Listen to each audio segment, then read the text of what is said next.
Whenever the sky over Kalimantan turns grey and stifling, a question likely crosses the minds of many Indonesians. Is this haze purely an unavoidable natural disaster, or is there actually a deliberate scenario behind it all? In this video, we're diving straight into the complex, systemic realities behind the annual haze crisis in Kalimantan. Now, this isn't just about a few dry days and some unfortunate sparks. It's a massive, multi-layered issue, and we're going to unpack exactly how and why it keeps happening year after year. So let's kick this off by asking the fundamental question on everyone's mind when those skies inevitably turn grey. Are we just looking at an unavoidable natural disaster brought on by the dry season, or is there a deliberate, intentional mechanism at play here? Well, the data completely shatters the biggest myth right out of the gate. You know, we often hear the weather taking the blame, but official data shows a staggering 99% of these fires are actually ignited by human activity. Literally only 1% can be traced back to purely natural causes, like lightning strikes. To truly understand this crisis, we can't just look at the flames, right? We have to look at the fuel, the finances, and the legal frameworks. So, here is our roadmap. First, we'll see why it's not just a natural disaster. Second, how peat is turned to embers.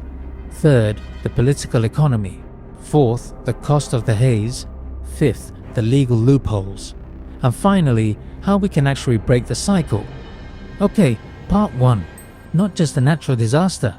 Let's start by debunking this El Niño myth, because blaming the climate is easy, but it really only tells a fraction of the story. Look, it is absolutely true that a strong El Niño cycle increases the fire risk by a massive factor of 2.7. It drastically reduces rainfall, dries out all those fine fuels on the ground, the leaves, the twigs, but the crucial takeaway here is that El Niño only acts as an enabler. It sets the stage, but it's humans who intentionally light the match. Moving into part 2, turning peat into embers, engineering a crisis. To understand why these fires spread so aggressively, we actually have to look underground at some historical land decisions. We kind of have to go back to 1995 when the Mega Rice Project initiated this devastating chain reaction. To create agricultural land, they dug thousands of kilometers of canals to drain the natural wetlands, and even though the project was halted in 1999, those canals remained. They just kept bleeding the water out of the landscape for decades, which directly fueled catastrophic fires in 2015 and continues to cause blazes all the way into 2026. So, how does a wet swamp turn into fuel? It's basically a 4-step tragedy. Canalization. Once those canals drain the water away, draw down, the groundwater drops. Oxidation. Then, the previously wet peat is exposed to oxygen, so it oxidizes, compacts, and essentially transforms into highly flammable underground coal. Deep fire. So when a fire starts on the surface, it burns deep underground, making it just incredibly difficult to put out. And because of this severe structural damage, this drained, dried out peat is an astonishing 4.5 times more likely to burn than its natural wet state. We literally took a landscape that was naturally resistant to fire and engineered it into a giant tinderbox. Which brings us to part 3, the political economy of slash and burn. This is where we follow the money to the core of the issue. Why do people keep lighting these fires if they know it's so dangerous? Well, as always, it comes down to the bottom line. Clearing land legally with excavators and heavy machinery that costs up to 10 million rupiah per hectare, but illegally paying someone to just slash and burn it that costs maybe 600,000 to 1 million rupiah. Burning is just, by far, the cheapest way to do business. And the whole system is built on this vast inequality. When that cleared land shoots up in value, local elites and investors are pocketing over half the profits. Meanwhile, the desperate laborers at the very bottom of the chain, the ones actually taking the physical risk and lighting the match, they get a mere 1% of the economic gain. Okay, part 4, the high price of the haze disaster, human and economic toll. Let's talk about the staggering toll this takes on the public, because while a few people at the top are saving a quick buck, the rest of the country is paying an enormous price. The 2015 fires alone wiped out $16.10 billion. That was nearly 2% of Indonesia's gross domestic product at the time, or paralyzed cross-border trade, grounded commercial flights, and completely crippled the agriculture sectors. The economic fallout is just massive. But you know, behind those macroeconomic numbers are real human lives. The toxic haze creates an immediate public health crisis. By just August of 2026, over 70,000 cases of acute respiratory infections were recorded in central Kalimantan alone. I mean, imagine being a parent in that situation. We're talking about children, the elderly, vulnerable people struggling just to breathe inside their own homes. Moving to part 5, legal loopholes and bankruptcy, protecting the powerful. You might be wondering, if the damage is this bad, how does the system end up protecting the powerful? A huge part of the answer lies in recent regulatory changes, specifically under the job creation law.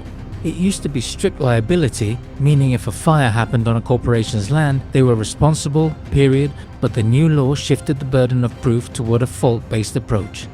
This makes it incredibly difficult for the government to definitively prove direct corporate negligence in court. And it creates this wild systemic double standard. If a traditional small-scale farmer's tiny 10x 10 meter plot catches fire, they can face ruinous billion rupiah fines and jail time. Meanwhile, giant agribusinesses whose massive concessions burn, they often manage to escape that strict liability, and they just treat the administrative penalties as a cheap, everyday cost of doing business. Actually, it gets even crazier. Here is the most shocking tactic of all.